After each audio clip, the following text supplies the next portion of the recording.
आइए श्याम प्रेमियों, आज एक ऐसे भगत की कहानी सुनाते हैं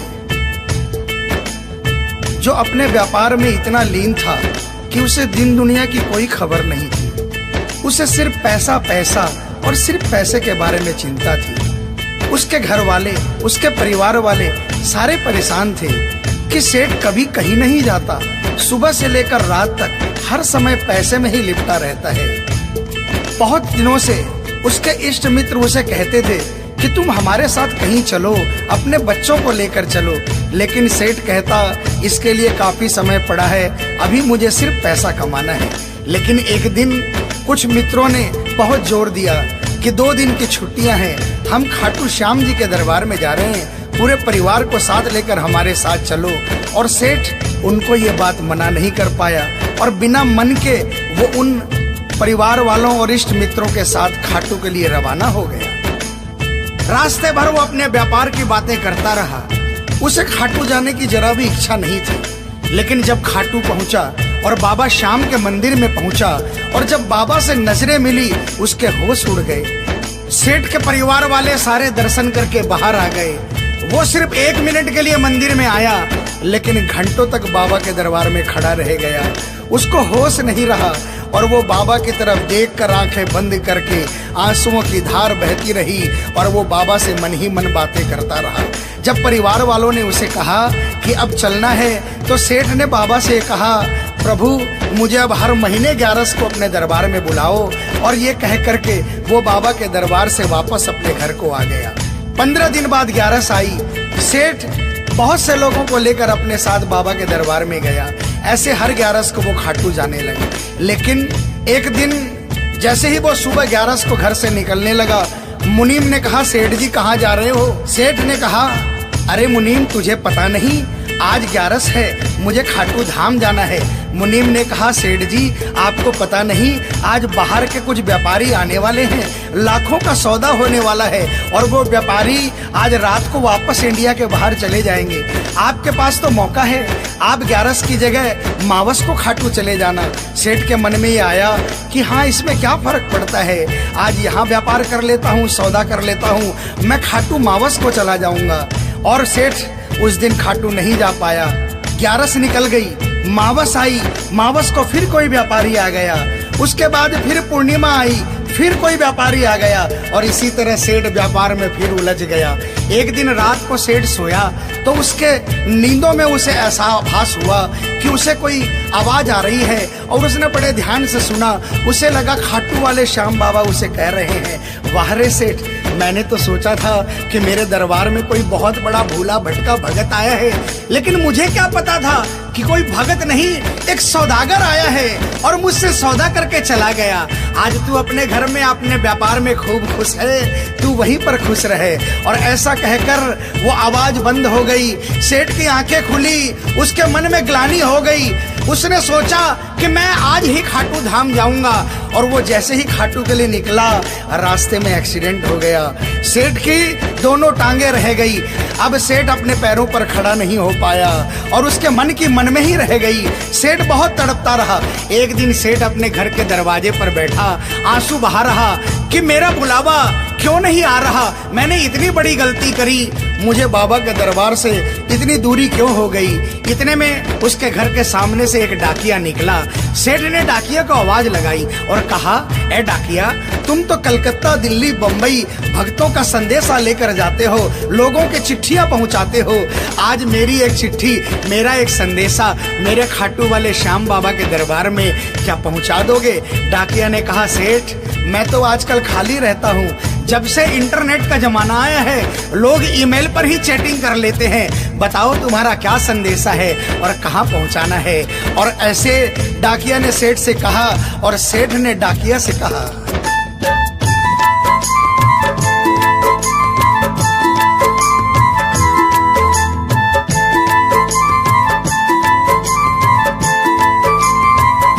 डाकिया जा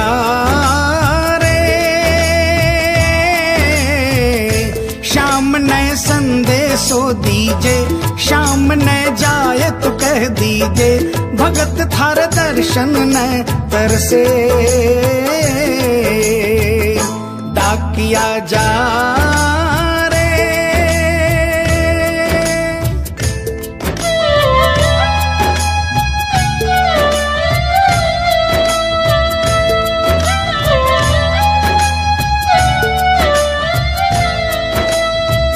डाकिया ने कहा, सेठ आपका संदेशा तो मैं पहुंचा दूंगा, लेकिन मुझे ये तो बताओ कि आपका संदेशा पहुंचाना क्या है, जहां मुझे संदेशा पहुंचाना है वहां का ठिकाना क्या है। और डाकिया ने कहा,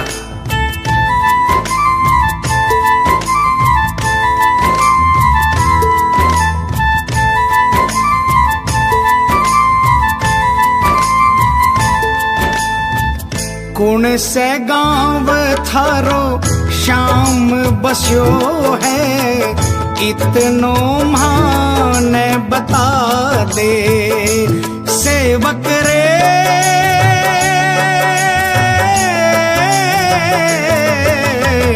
घर तेरे पास है कोई निशानी, माने तू दिखला दे। कैया जानूंगा पहचान, मैं हूँ छोरो अनजान। कैया जानूंगा पहचान, मैं हूँ छोरो अनजान। कैया शाम शु होसी मिलन, डाकिया जा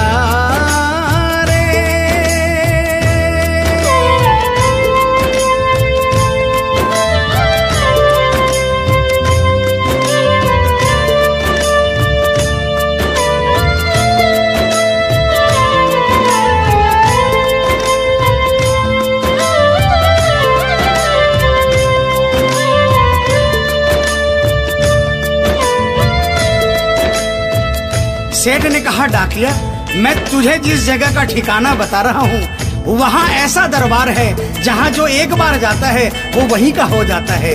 उस दरबार की खासियत है जो वहाँ पर पहली बार जाता है उसके काम बन जाते हैं। सुन वहाँ का ठिकाना क्या है।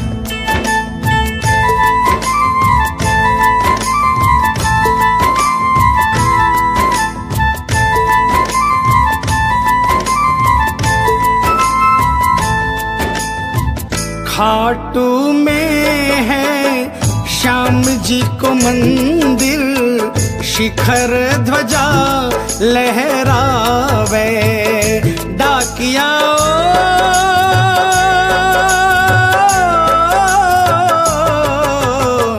जोड़ी पर हनुमान बिराजे, सेवक चावर ढुलावे। बाके नौबत बाजे द्वार, गूंजे हरदम जय जयकार। बाके नौबत बाजे द्वार, गूंजे हरदम जय जयकार। सज धज बैठो है श्याम सजन, डाकिया जा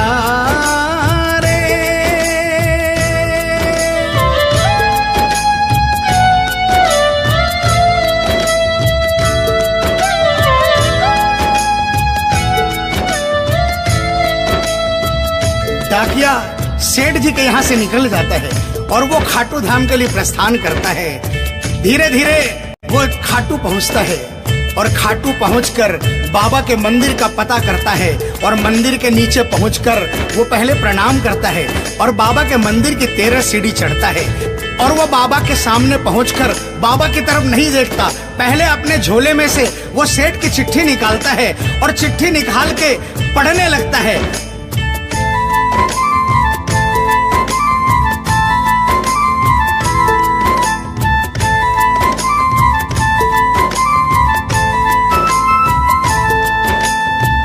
पहुँच गयो दरबार श्याम के, बोलन लाग्यो संदेशो। बाबा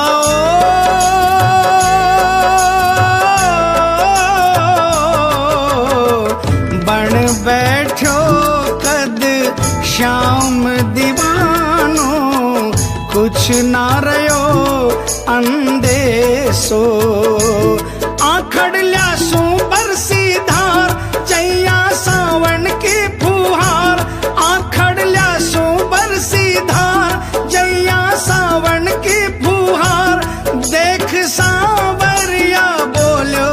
प्रिय वचन डाकिया जा रे।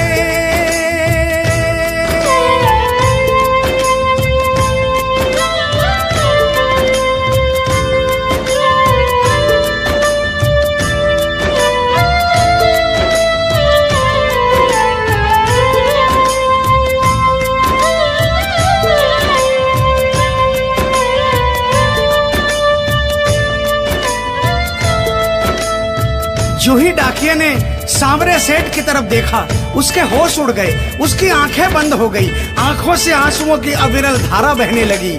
उसको ऐसा महसूस हुआ सपने में जैसे कि कोई श्याम प्रभु सिंहासन से उतर कर आ गए। उसे अपने गले से लगा लिया और डाकिये से कहा, कैसे हो डाकिया? डाकिया प्रभु के चरणों में गिर गया, कहा, प्रभु आज मैं धन्य हो गया, इतने वर्षों तक आपके दरबार नहीं पहुंचा, आज सेठ जी के कारण मैं आपके दरबार में पहुंच गया। अब मुझ पर इतनी कृपा कर दो, मुझे अपनी शरण में रख लो। लेकिन बाबा ने कहा, नहीं बेटा, मैं तुझे अपनी शरण में रखूंगा, लेकिन अभी तुझे मेरा एक छोटा सा काम करना है। जिस सेठ ने तुझे ये संदेशा देकर भेजा है, अगर उसके पास मेरा जवाब नहीं गया तो वहां जीते जी मर जाएगा। तू मेरा एक छोटा सा काम कर दे, वापसी संदेशा तू उस सेठ को जाकर दे दे। और बाबा ने कहा,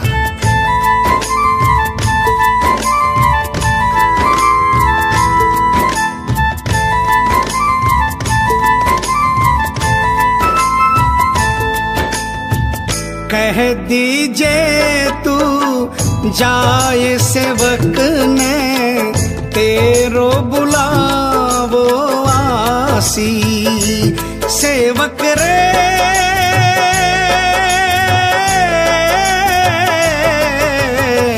सबकी आस पुराऊं तो तू कैया रह पासी। तेरी सारी जानू बात पूरी करशू मन की आस, तेरी सारी जानू बात पूरी करशू मन की आस। पर बढ़ा मेरे कानी कदम डाकिया जा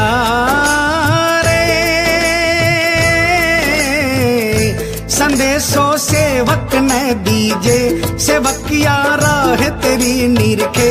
संदेशो सेवक ने दीजे, सेवकिया राह तेरी निरखे। सेवक संदेश ने तरसे डाकिया जा रे।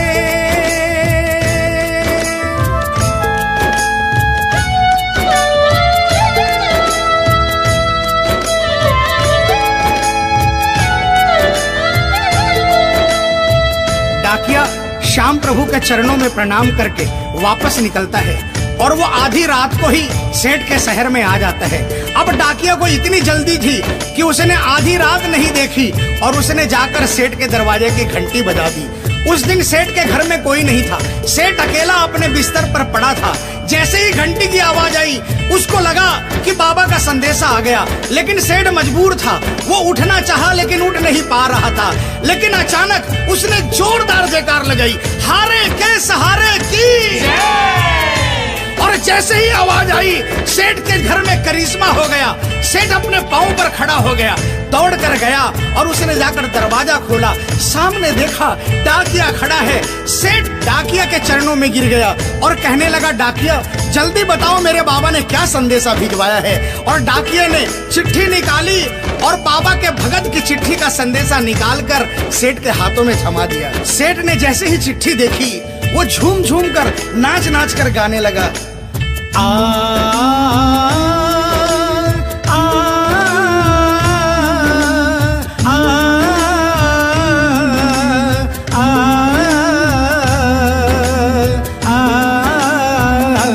चिट्ठी आई है, चिट्ठी आई है, चिट्ठी आई है, चिट्ठी आई है, चिट्ठी आई है, खाटू से चिट्ठी आई है। बड़े दिनों के बाद मेरे श्याम धनी को आज, अरे बड़े दिनों के बाद मेरे श्याम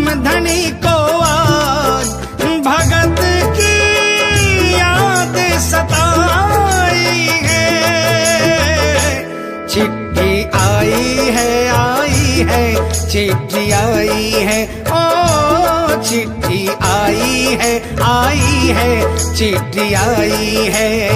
सेठ ने वो चिट्ठी वापस डाकिये को थमा दी और कहा, डाकिया आप तो स्वयं बाबा से मिलकर आए हो, इसलिए बाबा का संदेशा अपने मुखारबिंद से मुझे सुनाओ।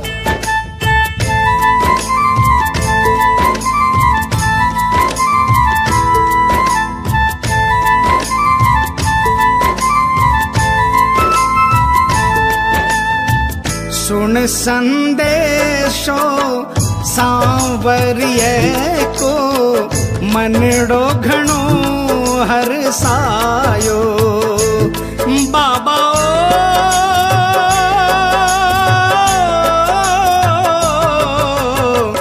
बंध गया पाँव में घूघरिया सा, मन को मोरियो गायो। श्याम बड़ो दिलदार, हो जाओ लेवन ने तैयार। मारो श्याम बड़ो दिलदार, हो जाओ लेवन ने तैयार। महिमा गावे है कमल किशन, क्या किया जा। आप सभी श्याम प्रेमियों से जो कभी खाटू नहीं गए, जिन्होंने बाबा का नाम सुना है और जिन्होंने नहीं सुना, उन सबसे निवेदन, जो कभी खाटू नहीं गए वो एक बार हमारे बाबा श्याम के दरबार में पहुंचिए। ये वो दरबार है जहां हारे हुए को जीत मिलती है, जहां लोग हार कर आते हैं लेकिन हार कर वापस नहीं जाते, जहां हर हारे का सहारा होता है, चाहे कैसा भी कोई क्यों ना आता हो। बाबा श्याम हर आने वाले को गले लगाता है, उसको काम पूर्ण करता है और उसे खुशहाल करके अपने घर को भेजता है। बोल खाटू नरेश की, बोल हारे के सहारे की।